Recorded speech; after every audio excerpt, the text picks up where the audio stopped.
Hey everybody, hope you guys doing alright. So this something came through me to my intuition telling me to look into Ponzi schemes, and I feel like it may have. I have no idea if I'm right or not, but I feel like it may have come from Adam Carolla.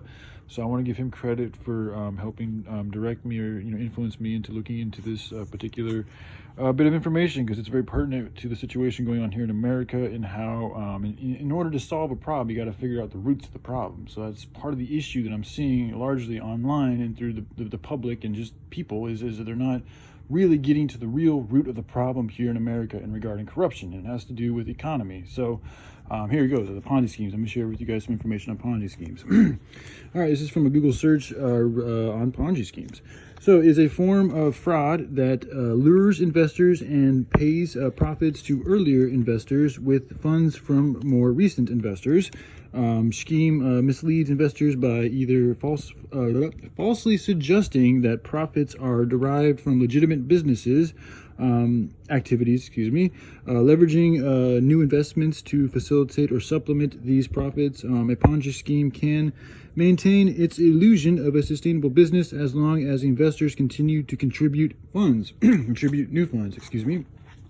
So, I mean, that's just a little aspect of it. There's a lot more information if you guys want to check it out. But, and then upon reading upon that, they brought up hedge funds. So I'm going to get into hedge funds. So hedge funds.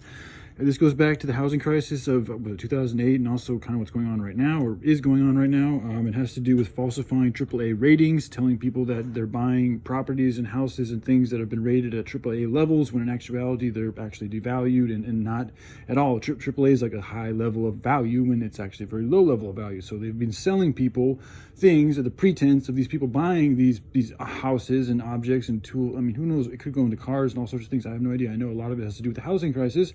So they've been selling people houses and things, with the pretense of them being a very high value. In actuality, it's a very low value, or there's some type of a method they have of ensuring that the selling of it at a high value will be devalued very shortly. And they know these things beforehand, and they're selling people these things knowing that within a few months or years or in a short period of time or within a period of time that it's going to be devalued, and these people are essentially 100% guaranteed to lose a ton of money. But this again goes into the dangers of free speech. Free speech has to allow for evil speech. So it has to allow for people to lie. So this is the problem with America and why we need to make amends to things like free speech and also our free market.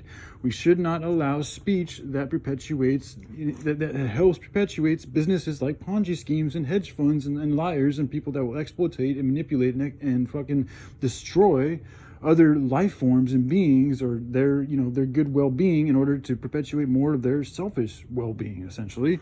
And free speech does allow for these people to do this type of business, as well as free markets. So instead of free speech and free markets, why not just implement more good speech and good market regulations? So anyway, I'm going to get more into this, but again, I want to give a shout out to Adam Carolla, because I feel like it was him who told me to look into this, and this is pertinent as to far it really does go. It ties into the very nature of the problem with corruption here in America and our economy, and also about us Americans using our heads and taking accountability for our consumerism choices and stopping making, and hope in doing that, I'm hoping that we will stop or greatly diminish us making such bad choices and perpetuating bad business, which has a bad effect on our economy, on our well-being, and on just the general world itself. So, all right, I love you guys. Hope you have a good day. Bye.